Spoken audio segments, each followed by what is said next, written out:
Kung pwede lang sana ay araw-araw ang Pasko. Sobrang saya sana kung laging ganito ang panahon.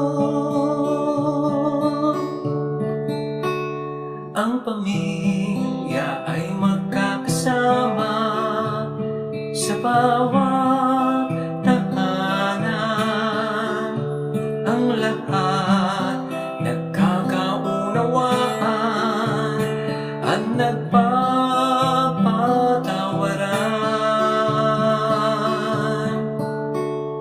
Sana araw-araw ay Pasko, para laging maaalala si Kristo. Sana araw-araw ay Pasko,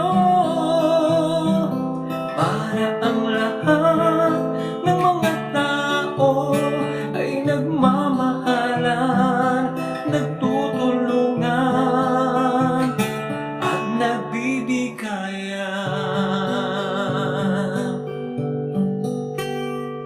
Minsan lamang sa isang taon, ipinagdiriwang ang kapanganakan ni Jesus. Atin siyang regaluhan